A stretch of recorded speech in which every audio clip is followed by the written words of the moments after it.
राधे राधे दोस्तों, हरि सिमरन में आपका स्वागत है। दोस्तों, आज हम भगवान श्री हरि के मत्स्य अवतार की कथा का वाचन करेंगे।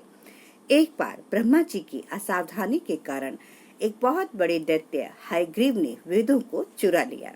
वेदों को चुरा लेने के कारण उसका ज्ञान लुप्त हो गया और चारों ओर अज्ञानता का अंधकार फैल गया। पाप और अधर्म का बोलबाला हो गया। तब भगवान विष्णु ने धर्म की रक्षा के लिए मत्स्य रूप धारण कर हयग्रीव का वध किया और वेदों की रक्षा की।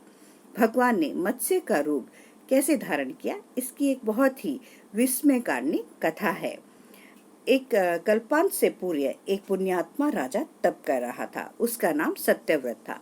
सत्यव्रत पुण्यात्मा तो था ही, वो बहुत ही उदार हृदय का भी था। एक दिन सूर्योदय के समय वह नदी तट पर स्नान कर रहे थे और स्नान के पश्चात जब तर्पण के लिए उन्होंने अपनी अंजुली में जल लिया तो उनकी अंजुली में जल के साथ एक छोटी सी नन्ही मछली भी आ गई। उस मछली ने राजा से कहा, हे राजन, मैं बहुत छोटी सी मछली हूँ और इस नदी की बड़ी मछलियाँ मुझे खा जाएंगी, तो आप मेरा रक्षण कीजिए। तो राजा को उस नन्ही मछली पर दया आई और उन्होंने उसे अपने कमंडल में रख लिया। अगले दिन उस मछली का आकार इतना ज्यादा बढ़ गया कि वो उस कमंडल में नहीं आ पा रही थी। उसने कहा, राजन, मुझे आप कोई और स्थान दीजिए। तो राजा ने उसे एक अपने मटके में रख लिया। अगली बार थोड़ी देर में ही मछली का आकार पुनः फिर बढ़ने लगा और वो परेशान होकर राजा से बोली, राजन, मुझे कोई बड़ा स्थान दीजिए। और राजा ने उसे अपने सरोवर में डाल दिया। कुछ ही टाइम बाद उस सरोवर में भी वो मछली का आकार इतना बढ़ गया कि वो उसमें भी रह नहीं पा रही थी और फिर राजा ने उसे उस मछली को नदी और फिर समुद्र में डाल दिया। अब मछली समुद्र में आकर भी उसका आकार फिर से इतना अधिक बढ़ गया कि वह समुद्र भी उसके लिए छोटा पड़ने लगा। अब मछली पुनः राजन से बोली, हे राजन, यह समुद्र भी मेरे लिए उपयुक्त नहीं है। आप मेरे रहने की व्यवस्था कहीं और कीजिए। अब तो राजा सत्यव्रत विस्मित हो उठे और उन्होंने आज तक कभी भी ऐसी मछली नहीं देखी थी।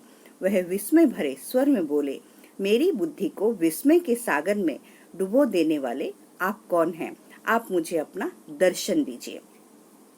तो मत्स्य रूपधारी श्री हरि ने कहा, हे राजन, हयग्रीव नामक दैत्य ने वेदों को चुरा लिया है। जगत में चारों ओर अज्ञान और अधर्म का अंधकार फैला हुआ है।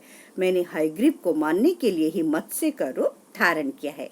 आज से 7वें दिन पृथ्वी प्रलय के चक्र में फिर से पड़ जाएगी। समुद्र उमड़ पड़ेगा, भयानक वृष्टि होगी, सारी पृथ्वी जलमग्न हो जाएगी।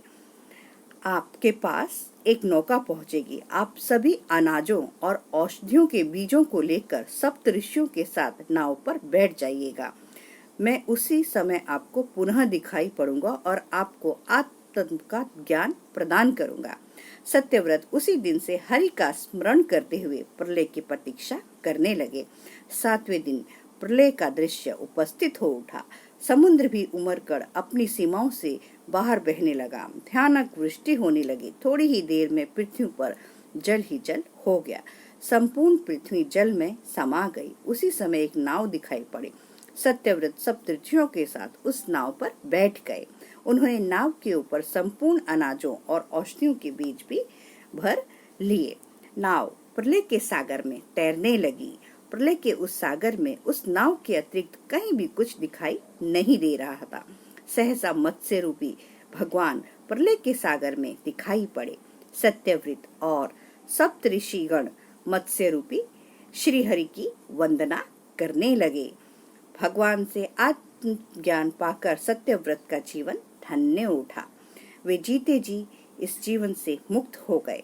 प्रलय का प्रकोप शांत होने पर मत्स्य रूपी भगवान ने हयग्रीव को मारकर उससे वेद छीन लिए और भगवान ने ब्रह्मा जी को पुनः वेद दे दिए।